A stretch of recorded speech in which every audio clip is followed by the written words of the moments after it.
Hello and welcome to another episode of the Digital Well Publisher podcast. I am your host, Helana Black, and I am here today with another great interview with a young lady by the name of Jennifer Kennedy of teachgoodstuff.com. She teaches people how to create digital products as well as online courses so that they can take their expertise and share it with the world. And so she has some really great teaching experiences. She actually has more than 8 years of experience as a teacher. She has taught the first grade. She's also taught in the well-known popular program called Teach for America. She taught in Compton, California. She's also taught overseas in Cameroon in West Africa, as well as has taught as a trainer with an educational software company. So her experience is really varied. In today's episode, we get into some of the biggest mistakes that entrepreneurs make in creating their courses, as well as how to decide the content of your first course. So I think you're going to love today's episode. And so without further ado, here is my interview with Miss Jennifer Kennedy of teachgoodstuff.com. Want to know the secret to booking more speaking gigs, writing a bestseller, and filling your coaching or consulting practice with clients you love? Join best-selling author, writer, editor, and speaker Helana Black as she connects you with publishing and media experts who are ready to help you build the business of your dreams. You can find helpful show notes, publishing and book marketing resources, books, tutorials, and more at digitalwellpublisher.com. Hello and welcome to Digital Well Publisher podcast. My name is Helana Black. I am your host today. And today I am joined by Miss Jennifer Kennedy, founder of Teach Good Stuff, where she helps you to make your course and workshop visions come to life. So welcome, Jennifer. Thank you. Welcome. I'm so happy to be here. I'm so glad to have you here today. So Jennifer, could you just take a couple of minutes and tell people who you are and about what it is that you do? So I help entrepreneurs create digital products and online courses. And I really want to help people take their expertise and their passion and then this message they have to get out into the world and share it through that digital platform. So for me, my biggest platform are helping people with courses. I am a former teacher and a trainer, and so naturally courses is my big thing. But I also want to help them create other digital products as well, such as workshops, webinars, and ebooks. Okay, cool. So there's different ways for people to be able to teach. Exactly. There's a ton of different ways for people to teach. Yes. Yeah, so this is really, really exciting because particularly in particular for this audience, a lot of people are interested in writing ebooks and print books, and they want to be able to write those because they're interested in teaching about whatever it is that they do in their business, and so people don't often realize that there's a way to be able to teach so that your people will be able to learn whatever it is that you're trying to teach. So so I want to ask you, what in your definition, what does good teaching look like? Good teaching really is a combination of explaining things in such a way that you break it down that it's easy for people to digest. Mm-hmm. And I know that sounds kind of simplistic, but there's a lot of people who they're not taking that time to actually break down that content in such a way that people can actually easily consume and digest the information. Mm-hmm. And what usually happens is that, they pack in so much information that, that whoever's taking their course, their student or whomever is feeling quite overwhelmed because they have this information overload. So really good teaching is kind of an art of being able to explain and take things out of your head and explain it to somebody in such a way that they really get it. And it doesn't necessarily mean that you need to pack everything that you know into your course or into your content, but really thinking about what small pieces and what, is necessary to move your learners or your students towards a certain goal, and only keep that necessary information in. Okay, cool. So in what you've seen in working with entrepreneurs and helping them to create their courses, what are some of the biggest mistakes that people make when trying to create a course on their own? So yeah, one of the biggest mistakes is, again, that overwhelm, so not including a lot of information.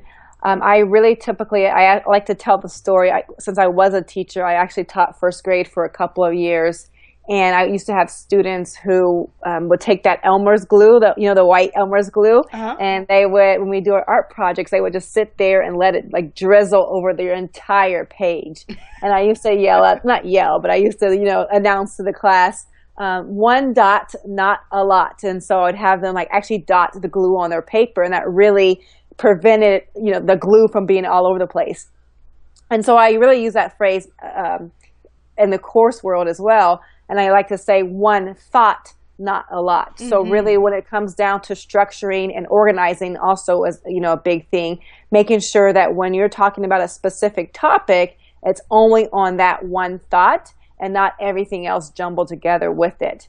I've seen, courses where people are delivering a lesson, and in that lesson, there's like just tons of different concepts inside of that. So every time you deliver a lesson, ensuring that it's only, focused on one specific aspect.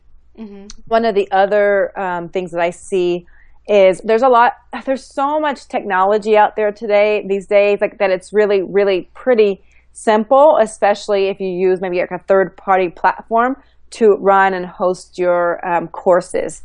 And I see a lot of people asking, what platforms or what technology do I need to use to run my courses, which is a legitimate question and obviously one that you have to tackle in order to get your course set up. Right. But I feel like that question comes before people even created their content or before they even like set out and outlined their course. So really for me, your course is about your content and, providing killer information to people that really helps them out. And no matter what technology you use, if you have crappy content, then it's going to be pointless. So Absolutely. Really focus on the content first and then the technology second, because the technology is not the main show, it's your content.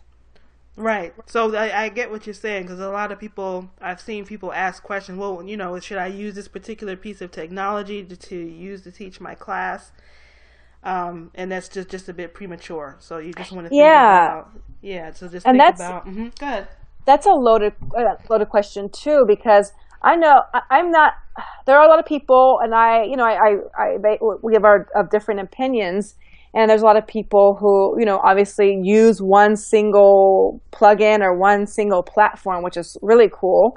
And they recommend that. And I use one, plugin myself. I use Wishlist Member to host my courses on my website, which is perfectly fine. But it really comes down to just understanding what type of course you want to create. Like, do you want interaction with people? Do you want to deliver it as a live course? Is it just audio? Or are you doing video? So there's a lot of kind of sub questions to ask yourself before you land on a specific type of technology as well. Mm-hmm. Yeah, that's a really big thing. Are there any other mistakes that you wanted to share with people? Another one. This is a big one, and that is, and I feel like when you create a product, you obviously need to be super excited about it and really just behind it 110%. But I also feel like you need to put yourself in other people's shoes and really understanding what they want out of a product. So understanding their problems and pain points and what goals they're trying to meet. So I see it. I actually had a client recently who did a course on marketing because she wanted to share all about marketing, but that's pretty broad in and of itself. So the big mistake that I see is that people are like, I just want to teach about X, Y, and Z because I love it.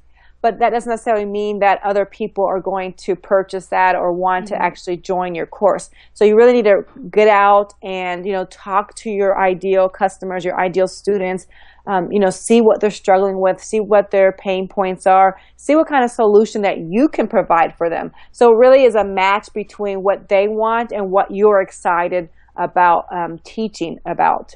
Mm-hmm. Because just because you have an idea that you think it's superb does not necessarily mean that other people would want that particular course. So really find a good match between what your students want and then what you are able to provide them as a solution. Okay, cool. Now, another thing I wanted to ask you, you actually have a master's degree in education, right? Yes. Right. So for many people, they may feel like, well, I have to have a master's degree in education in order to be able to teach. And so I already probably know what your answer is, but is good teaching, is that something that can be taught, and do you need to have a master's degree in education in order Absolutely to do not. There's tons of people out there who are teaching without a master's degree. And I'll be honest and say that although I do have a master's in education, I feel like the teaching that I've learned and how to learn how to teach has come from me actually teaching, for me actually getting out there and standing in front of students or putting on webinars and workshops. I love doing that, and I love then taking that information and what I did and learning from it and tweaking. So it really is about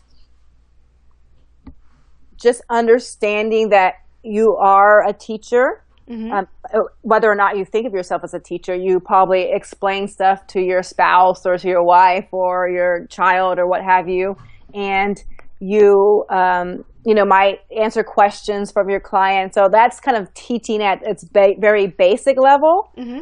But when it comes to the larger course and things like that, it really is about getting yourself out there and sharing your information using, and I do feel like there are some best practices, like we talked about at the beginning, not overwhelming people, using some visuals, making sure that you are only on one thought and not a lot. So there are some kind of basic things, but I also feel like getting out there and doing it and then tweaking what you learn from that experience to improve it for your students. Okay, cool. So now how is it that people decide, how do you decide what you want your first course to be about? So yeah, that's a good question. I actually had a workshop last night about kind of digital products and selecting your idea. And there's many different ways for selecting your first topic, but it comes down to, again, understanding what people want and providing a solution. So I always talk about looking for problems that people have, and that you can provide a solution. So either, questions that you get all of the time.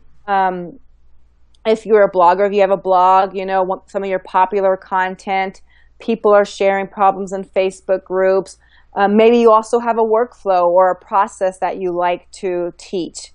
Or maybe you have a specific software that you use. I just purchased a Evernote class just because I needed help with learning how to use Evernote. And so really thinking about what you know and what you have that's very specific, that matches a specific need for somebody. And that doesn't necessarily, it could be any number of those things, so questions that you get asked, problems that you see come up over and over again, or even your own workflow or pattern. So really the point is to have a specific topic that will match a specific individual's needs. Okay, wonderful. All right, so if someone, what do you have a sort of the first few things that people should be looking at if they want to create a course? What are the first few questions that they should be asking themselves before they just, go out and purchase technology that they may or may not use? The first things would be to obviously ensuring and validating that your idea is one that people want. So I love to get in touch and actually talk with individuals who I feel like I would be ideal students or who I think that would really love this product. And I actually love to hop on the phone with them and really just get in touch with them and ask them questions about, what they're struggling with, where they're stuck. Again, getting out of my own head and getting into their shoes to figure out like what's really blocking them. Because I can stand on this side and think about what I feel they need, but it's also a different story when you actually get it from them as well. Mm-hmm. So really understanding that. The second one is I like to say that you need to understand what does the end look like. Mm-hmm. So it's all about, starting with keeping the end in mind and starting with the end. So at the end of your course, what do you want them to be able to do? And do is a specific word, I think, because, you don't want them to just, read your content or listen to your video and think, oh, that was nice information. You really want to get them to take action and move closer to your goals. So the second step would be to define your course goal. So what do you want them to be able to do at the end? Mm-hmm. And really, think about those action words that you want them to do. Do you want them to, if you are helping with Facebook ads, do you want them to actually create an ad? Do you want them to create their own saved audience? What have you? So there's different levels of knowledge. And so it's really acknowledging that by literally laying out what you want them to be able to do at the end of your course. Mm-hmm. And then the third thing would be to outline your course. So I go through a process of using note cards to outline my courses, and that's what I teach in my course also. It's called Create a Course That Matters. Mm-hmm. And we talk about outlining it with index cards and then actually creating a solid outline from there. So those would be the first kind of three kind of steps, basic steps to take in creating your course. Yeah, I like that. I like that idea of making something, creating your outline for your course into something that's sort of tactile and you can move things around and that way. Because a lot of people, they get caught up on the written part and they just can't get it out from their head to the paper. Exactly. And that way it allows you to, you said, move things around, remove things, add things. I mean, it's kind of always ever changing. Mm-hmm. And then you can, if you want to, dump it into an outline process, which I actually, share people how to do the index cards and then put it into an outline. And it took me a while to kind of come up with that. I've been doing a lot of different ways. You can also just, do a bubble map or a kind of, I guess that's what they call it, a webbing or mind mapping tool. Mm-hmm. To do that. It's kind of similar as well. So I've gone through a lot of different processes, and this one kind of works really well for me. Yeah. Now, one of the things that I really love about your website and your stuff is that everything looks really beautiful. Thank you. Yeah, everything looks very pulled together. It looks branded. Is what I should say. And so I see you do have a course on here on creating workbooks and worksheets. Mm-hmm. Could you give us a little bit of information about what those courses entail for people who are interested in creating workbooks and worksheets for their classes, or even if they were just wanted to do something where they were giving away something for free to build their email list, they could certainly use these tools that you've created. Exactly. Yeah, that's my workshop on worksheets, and I love that one. That's a live class that I had held, and that's a recording of it that's available. It's still, just great content in terms of creating the worksheets. So that actually came about because I had a lot of questions come to me about who creates your worksheets, who designs them, what template do you use, and so I decided to create this workshop to help people create worksheets. But being that I'm a teacher, I also feel like, yes, making pretty worksheets is awesome, but you also need to actually have really good content as mm-hmm. well inside the worksheets. So it really is it's three parts. It's about designing, activities mm-hmm. and content for your worksheet that's really actionable and helpful for people. Then the second part is going into the design. So looking at where you can find great images, colors, different, elements to add to your worksheets. And then the third part is going through an actual tutorial. I actually use Apple Pages, And so I go through Apple Pages and I show them step by step how to use that and how to create their worksheets.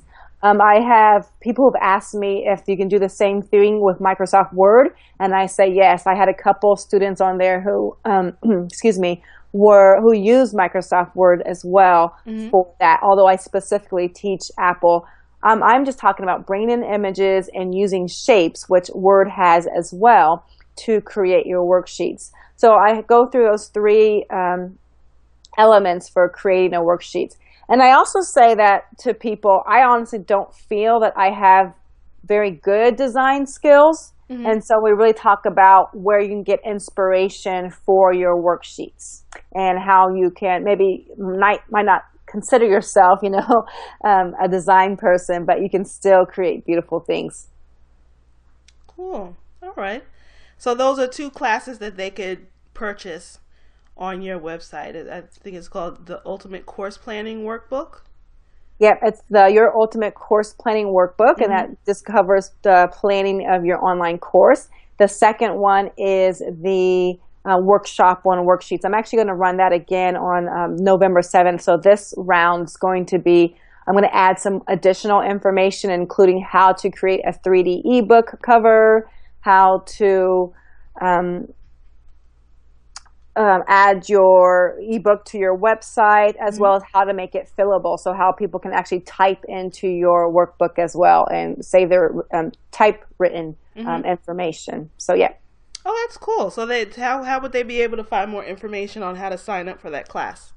You can check out my website at teachgoodstuff.com. I haven't announced that will come out next week on whatever, I guess the last week in October. But I will announce it on my website at teachgoodstuff.com for the upcoming workshop. Okay. Now, I was reading your website. I always like to go through everyone's about page and, just sort of find little tidbits of information that we probably wouldn't know. Now I'm a little scared. What do I have on there? But you talk about your time and where you were doing Teach for America. So could you tell us a little bit about your time in Teach for America and how that could have, moved you from that to what it is that you do now?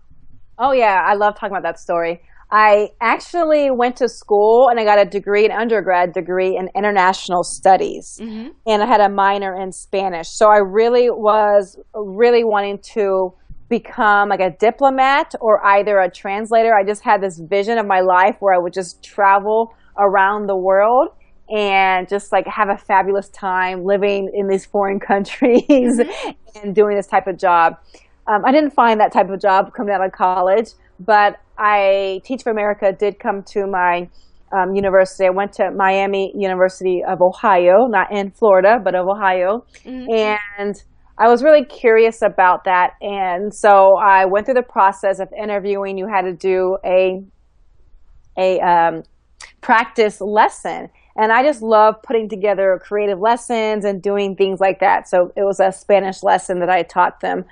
But that really launched me into teaching because I had no plans of teaching whatsoever, ever. And then I joined Teach for America. That got me out into California where I live right now. And I taught 3 years. My teaching assignment was in Compton, California. And I taught first grade for 3 years out there. And I had a really, really great time. It really launched me into education because I probably wouldn't have been there without Teach for America. And B, it really opened my eyes to the impact of education on an individual's life. And I feel like whether you have an ebook, a course, or a workshop, or what have you, you have the ability to make change or transform someone's life. And I don't mean like necessarily that you're just like, completely transforming, that they have this higher thinking of themselves and they're just, on cloud nine. But, even down to the small bit of information that you share, whether you share and show people how to do their taxes, or if you show people how to use their iPhone. Maybe they don't know how to use it. I mean, that in and of itself is a change that you're helping people make, and that is just the power of education. And so that's one of the biggest lessons I learned from Teach for America. After that, I moved over to Africa, and I lived in Africa for a couple years where I taught as well. And then I came back to California and taught for another couple years. So in total, I did 8 years of teaching. Then I got out of the classroom and went and started teaching. I shouldn't say teaching, but I was a trainer for an educational software company. So that allowed me to start learning about the online world, because I was doing webinars, I was doing workshops, I was doing little mini classes there. I was also doing in-person training as well. I was doing video tutorials, handbooks, you name it. Like pretty much everything I'm doing right now, I was doing in my job. Yeah. And so it really was everything just has been a fabulous transition on to the next phase of my life. And it started with joining Teach for America back in 2002. Oh, cool. Okay. Because from 2000 to 2002, I lived in Togo in West Africa.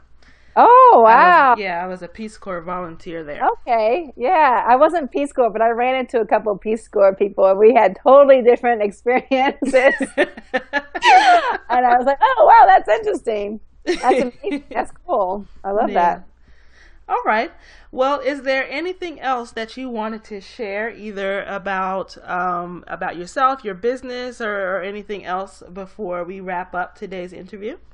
I just wanted to share that I first of all, thank you for interviewing me, but I also want to just encourage people who are listening to your podcast to, get out there and teach what you know. You have the ability, you have everything you need in order to really help other people through your digital products. And I just want to encourage people to take those steps forward to make that happen. Excellent. Thank you so much, Jennifer. I really appreciate your time today. Thank you so much. I appreciate the interview. All right. And there's another wonderful interview with Ms. Jennifer Kennedy of teachgoodstuff.com. Thanks so much for hanging out with me today. If you want to be able to get all of the show notes as well as find a link to Jennifer's website, you can go to digitalwellpublisher.com and search for Jennifer Kennedy. You'll get a direct link right to her episode. Also, I want to invite you to join my 7-day Bestselling Author Platform Challenge.